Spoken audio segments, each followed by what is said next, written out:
નમસ્કાર મિત્રો, આજે આપણે ફરી કેમિસ્ટ્રી પહેલું ચેપ્ટર ધોરણ 11 માં પ્રથમ ચેપ્ટર પૈકીનું તત્વ યોગ મિતિ વિશે આપણે સમજ મેળવીશું। તત્વ યોગ મિતિ આને સંધિ છૂટી સ્ટોઇકિયોમેટ્રી કહેવાય છે। એને સંધિ છૂટી પાડો તત્વ યોગ મિતિ એટલે આ સંધિ છૂટી પાડીશું તત્વ योग मिति। आनु गुजराती में सूत्र समझिए तत्वनी योग्य प्रमाण में मिति એટલે વહેંચણી કરવી। એને ગુજરાતી માં લખે તત્વોની યોગ્ય પ્રમાણમાં વહેંચણી કરવી। હવે આ મિતિ એટલે વહેંચણી કરવી, યોગ્ય એટલે યોગ્ય, તત્વોની યોગ્ય પ્રમાણમાં વહેંચણી કરવી। કોઈ રાસાયણિક પ્રક્રિયામાં ભાગ લેતા પ્રક્રિયકો હોય અથવા નિપજોની યોગ્ય પ્રમાણમાં વહેંચણી કે ભાઈ પ્રક્રિયકમાં આટલો પ્રક્રિયક વપરાય તો કેટલો નિપજ ઉત્પન્ન થાય।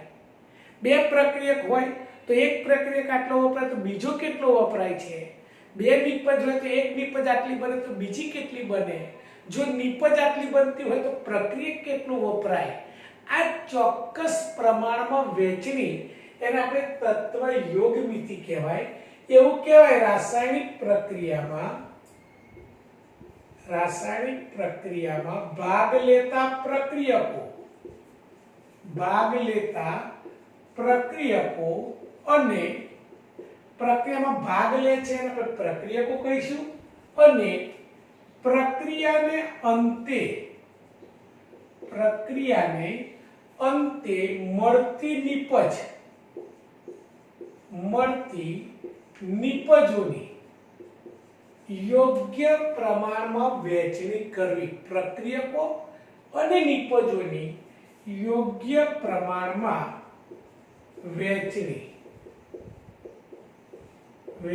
કરવી। મિત્રો સાના સંદર્ભમાં વહેંચણી કરીએ છીએ તો આ વહેંચણી આપણે કોના સંદર્ભમાં કરી શકીશું। આ વહેંચણી મોલના સંદર્ભમાં કે ભાઈ મોલ એક મોલ પદાર્થ A છે તો કેટલા B સાથે પ્રક્રિયા કરશે તો મોલના સંદર્ભમાં। પછી દળના સંદર્ભમાં વજન આટલા ગ્રામ A તો કેટલા ગ્રામ B વપરાય તો મોલના સંદર્ભમાં, દળ અને કદના સંદર્ભમાં। આમ તો અણુઓની સંખ્યાના સંદર્ભમાં પણ વહેંચણી થાય। આ વહેંચણી મોલના સંદર્ભમાં આપણે કરીશું, દળ અને કદના સંદર્ભમાં કરી શકાય છે। મિત્રો કઈ રીતે વહેંચણી કરી શકાય તમને એક ઉદાહરણથી તમને સમજવા પ્રયત્ન કરીએ છીએ કે આપણે મિથેન વાયુનું દહન પ્રક્રિયા લઈએ છીએ। चलो मीथेन वायु CH4 आ मीथेन वायु छे ज्यारे तेने हवामाना ऑक्सीजन ની હાજરીમાં બાળીએ છીએ ત્યારે આપણે દહન પ્રક્રિયા કહેવાય। મીથેનની દહન પ્રક્રિયા છે, ઓક્સિજન સાથે પ્રક્રિયા થાય આપણે દહન પ્રક્રિયા કહે છે। હંમેશા કાર્બનિક સંયોજન હોય એની ઓક્સિજન સાથે દહન પ્રક્રિયાથી આપણને નિપજ સ્વરૂપે CO2 વાયુ ગેસ વત્તા H2O लिक्विड स्वरूपे મળે છે નિપજ। CO2 H2O નિપજ છે, આ બંને પ્રક્રિયકો છે। અહીંયા તમે સમીકરણમાં જોશો તો સમીકરણ નીચે કોઈની નીચે ગેસ આપેલો છે, કોઈની નીચે લિક્વિડ આવું કેમ કે જે વાયુ સ્વરૂપ હોય એને માટે નીચે ગેસ હોય છે, લિક્વિડ હોય પ્રવાહી સ્વરૂપે અવસ્થા હોય ને તો લિક્વિડ લખી શકાય, ઘન અવસ્થા હોય તો આપણે સોલિડ લખીએ છીએ અને પાણીનું ઓર્ગેનિક દ્રાવણ બનાવ હોય તો એને એક્વા લખીએ છીએ। હવે મારે તત્વ યોગ મિતિ સમજવી હોય તો પહેલા મારે સમીકરણ સંતુલિત કરવું પડે। હવે આપણે સમીકરણ સંતુલિત કરવા માટે કાર્બનિક સંયોજન હોય તો કાર્બનિક સંયોજનની દહન પ્રક્રિયા માટે મોટે ભાગે બેલેન્સ કરવા માટે બંને બાજુ સંતુલિત આપણે ભણીશું કે ડાબી બાજુના દરેક પ્રકારના પરમાણુ અને જમણી બાજુના દરેક પ્રકારના પરમાણુ સમાન થાય ત્યાં સુધી પ્રક્રિયકો અથવા નિપજોની આગળ સહગુણક મૂકે છે સંતુલિત કરવા માટે. એને આપણે સમીકરણ સમતોલ વિધિ કહીએ છીએ. તો અહીંયા સમીકરણ બેલેન્સ કરવા માટે ક્રમ છે ચોક્કસ તમામ કાર્બનિક સંયોજનોમાં. પહેલા કાર્બન બેલેન્સ કરો, પછી H સંતુલિત કરવાનો, પછી O સંતુલિત કરવાનો. ધ્યાન રાખજો બધા સમીકરણ માટે ફિક્સ નિયમ નથી. મોટા ભાગના સમીકરણ ટ્રાય એન્ડ એરર, પ્રયત્ન અને ભૂલ, ડાબી બાજુ મૂકો, જમણી બાજુ સહગુણક મૂકો, એના પરથી તમે કરી શકો છો. પણ કાર્બનિક સંયોજનનું દહન પ્રક્રિયા હોય તો આપણે મોટે ભાગે એક પ્રણાલિકા મુજબ પહેલા કાર્બનને બેલેન્સ કરીશું, પછી હાઇડ્રોજનને બેલેન્સ કરીશું, પછી ઓક્સિજનને બેલેન્સ કરીશું. ચલો કાર્બન 1 છે, આ બાજુ 1 છે, સંતુલિત કરવાની જરૂર નથી. હવે હાઇડ્રોજન 4 પરમાણુ છે, આ બાજુ પાણીમાં 2 પરમાણુ છે, તો મારે 4 કરવા માટે પાણીની આગળ 2 સહગુણક મૂકવો પડે. 4 થઈ ગયા.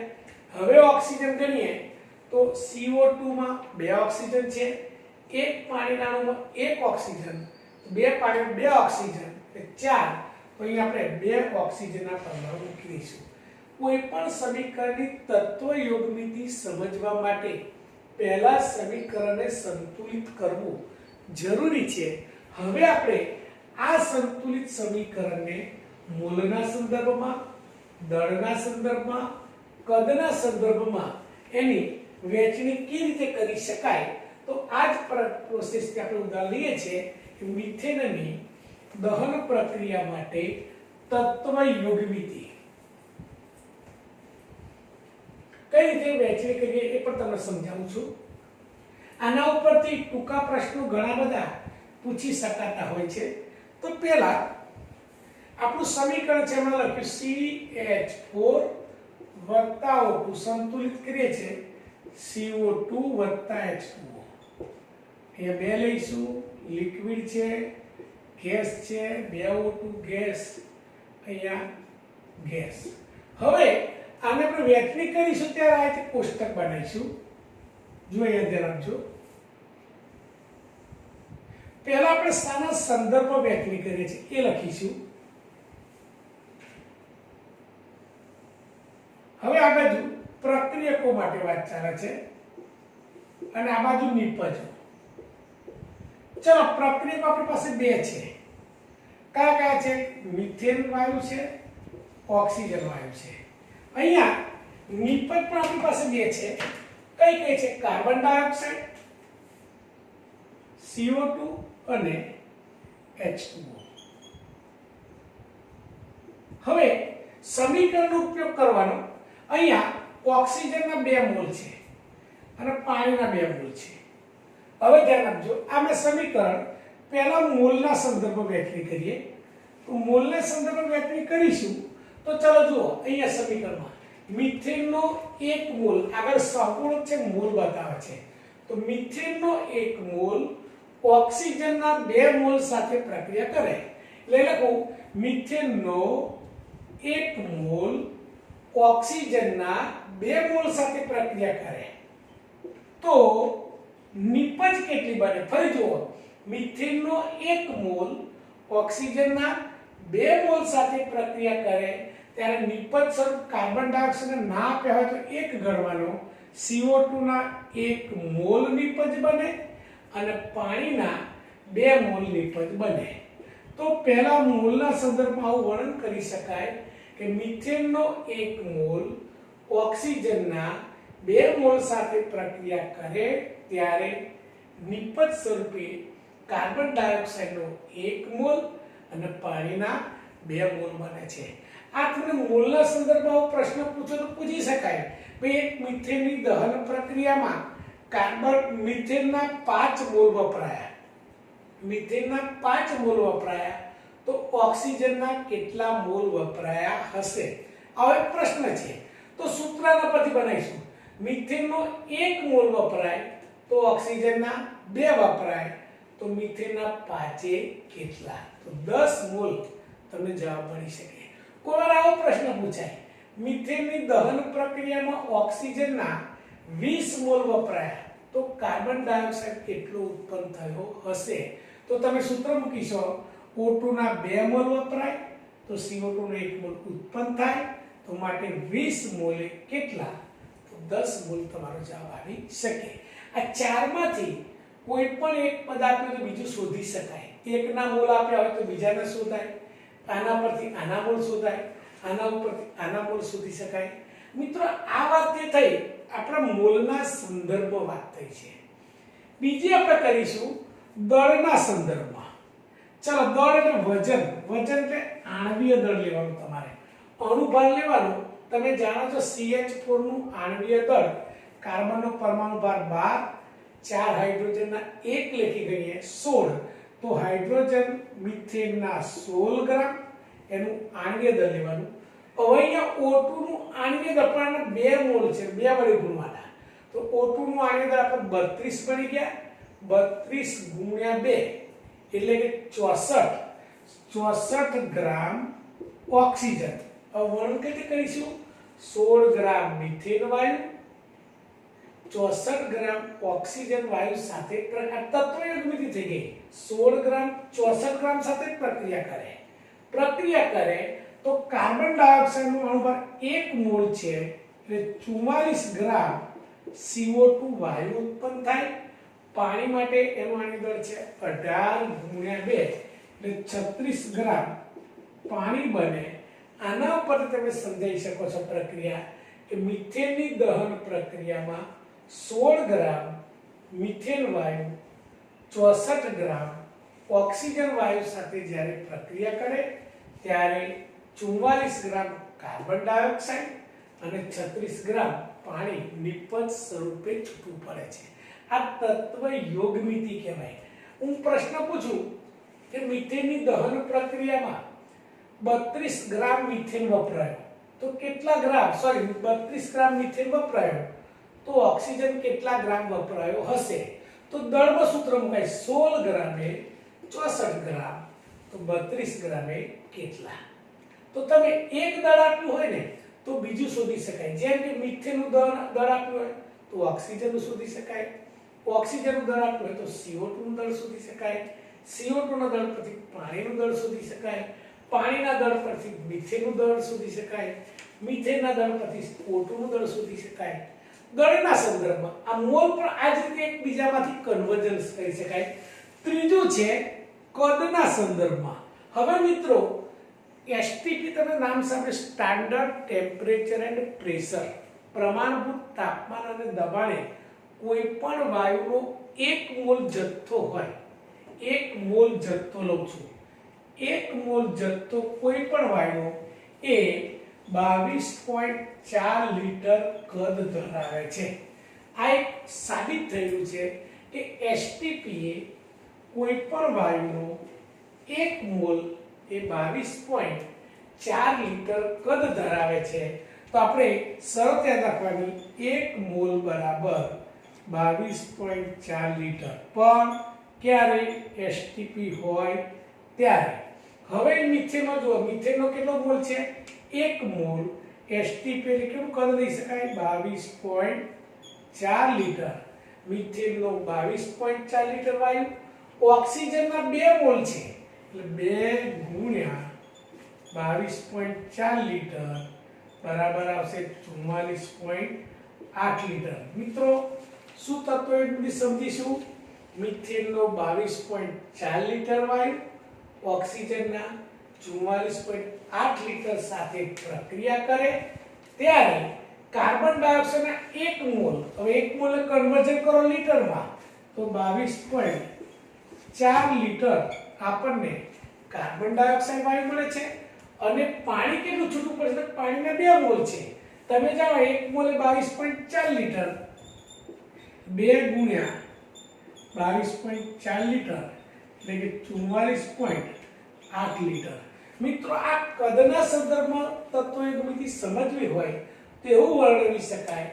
મિથેનનું 22.4 લિટર ઓક્સિજનના 44.8 લિટર સાથે જ્યારે પ્રક્રિયા કરશે ત્યારે કાર્બન ડાયોક્સાઇડનો 22.4 લિટર વાયુ મળે અને પાણીનો 44.8 લિટર મળે. મિત્રો આ મોલના સંદર્ભમાં, દળના સંદર્ભમાં, કદના સંદર્ભમાં તત્વયુગ્મિથી વહેંચી શકાય।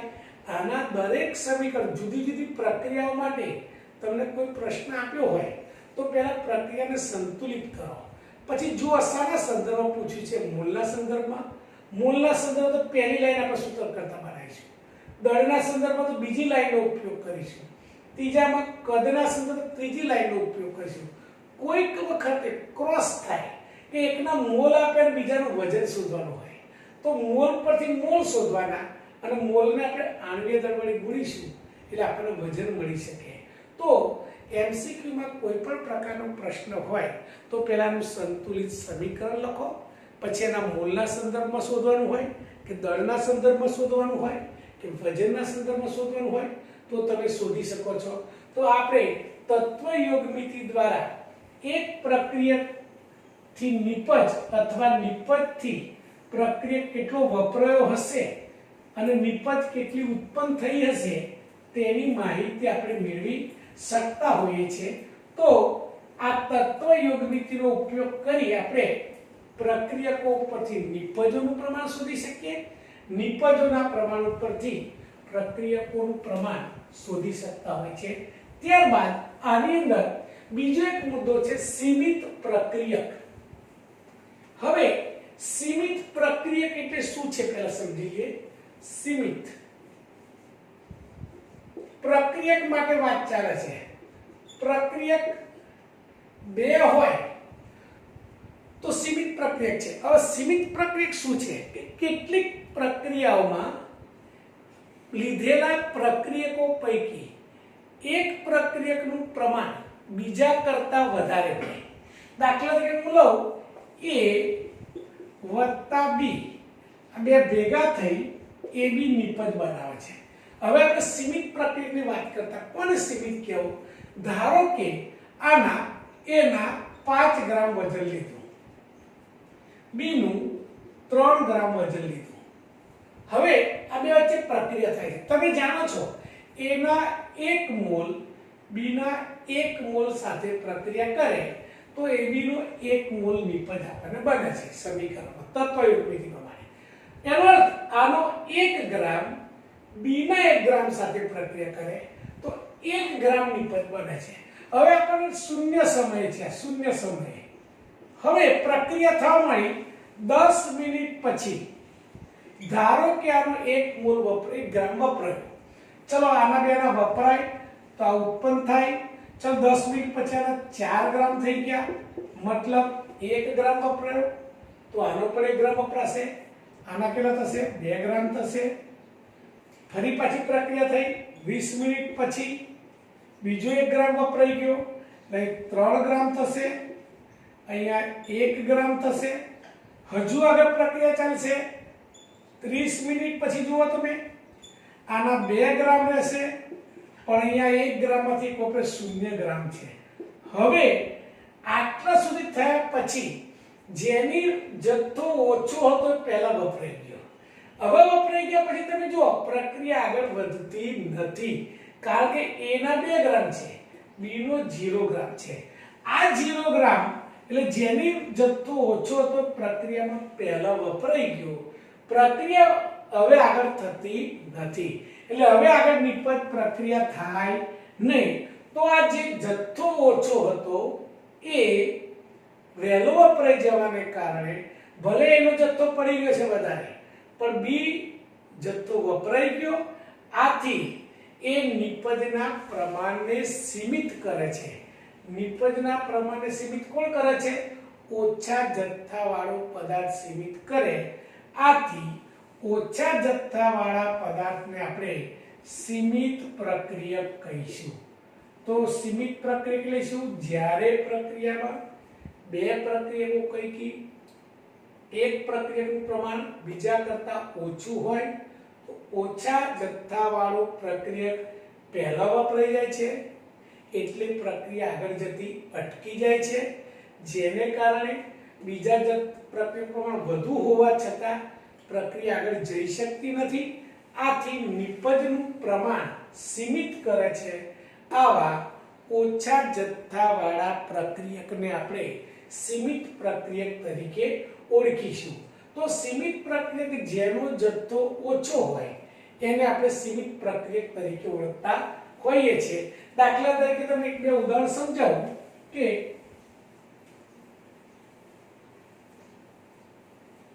જો પહેલા a + b, ચલો ab નિપજ બને છે।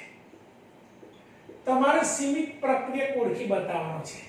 પહેલી પ્રક્રિયામાં 100 પરમાણુ a + 300 પરમાણુ b। ચલો હવે તમે જોજો, 1 ની સામે 1 વપરાય છે તો આની 100 ની સામે 100 વપરાય। હવે તમે જાણો છો 100 ની સામે 100 વત્તા 200 વધશે, પણ આ પહેલા વપરાઈ જશે, એની સંખ્યા ઓછી છે તો આ 100 પરમાણુ a છે, આનો જથ્થો ઓછો છે, આ 100 વપરાઈ જશે તો 200 વધશે ખરા, પણ પ્રક્રિયા આગળ જતી અટકી જાય તો નિપજ બનતી અટકાવે કોણ? પરમાણુ a। તો આ પ્રક્રિયામાં પ્રક્રિયક a સીમિત પ્રક્રિયક બને છે, સીમિત। ચાલો બીજી શક્યતા બતાવું। 400 પરમાણુ a ના છે વત્તા 200 પરમાણુ b ના છે। હવે તમે જોઈ શકો છો 1 ની જેમ 1, પણ આના 200 છે, આના 400 છે। પહેલો તમે જોઈ શકો કોણ વપરાઈ જશે? પ્રક્રિયા થાય પહેલા 200 પરમાણુ વપરાઈ જશે, પ્રક્રિયા b વપરાઈ જશે, આના 200 સાથે 200 વપરાય તો એ 200 વધશે આના, પણ પરમાણુના 200 વધવા છતાં આગળ પ્રક્રિયા જતી કેમ? આ પ્રક્રિયક શૂન્ય થઈ ગયો તો આ નિપજને ઘટાડે એટલે આ પ્રક્રિયામાં પ્રક્રિયક b એ સીમિત પ્રક્રિયક બને છે। જ્યારે ત્રીજી શરતમાં લઉં છું, ત્રીજી પૂર્દો 100 પરમાણુ a વત્તા 100 પરમાણુ b। હવે તમે જોઈ શકો છો બીજી કન્ડિશનમાં બંનેનું પ્રમાણ સરખું છે અને મોલ પણ સરખા વપરાય। પરમાણુ સરખું, મોલ સરખા વપરાતા હોય તો એવું કહી શકીએ કે આ પ્રક્રિયામાં કોઈ સીમિત પ્રક્રિયક રહેતો નથી, કારણ કે જોડે જોડે સરખા છે, બંને એક સાથે શૂન્ય થશે એટલે આમાં સીમિત પ્રક્રિયક રહેતો નથી, સીમિત પ્રક્રિયક નથી। તો મિત્રો જે પ્રક્રિયક નિપજનું પ્રમાણ જે પ્રક્રિયક દ્વારા આમ કહી શકાય કેટલીક પ્રક્રિયાઓમાં લીધેલા પ્રક્રિયકો પૈકી એક પ્રક્રિયકનું પ્રમાણ વધારે હોય, બીજા પ્રક્રિયકનું પ્રમાણ ઓછું હોય તો ઓછા જથ્થાવાળો પ્રક્રિયક પ્રથમ વપરાઈ જાય છે। આ વપરાયેલો ઓછા જથ્થાવાળો એ નિપજના પ્રમાણને સીમિત કરે છે। કોણ? ઓછા જથ્થાવાળો પદાર્થ નિપજના પ્રમાણને સીમિત કરે, આથી ઓછા જથ્થાવાળા પદાર્થને આપણે સીમિત પ્રક્રિયક તરીકે ઓળખવામાં આવતો હોય છે। તો નાનો મુદ્દો સીમિત પ્રક્રિયક, જે પ્રક્રિયક નિપજના પ્રમાણને સીમિત કરે તે પ્રક્રિયકને આપણે સીમિત પ્રક્રિયક તરીકે ઓળખીએ છીએ। તો મિત્રો આજે આપણે સીમિત પ્રક્રિયક વિશે, ત્યારબાદ પહેલા અગાઉમાં તત્વયુગ્મિતિ સમજ્યા, હવે બીજા વિડીયોમાં આપણે દ્રાવણમાં તત્વયુગ્મિતિનો અભ્યાસ કરીશું। Okay, by.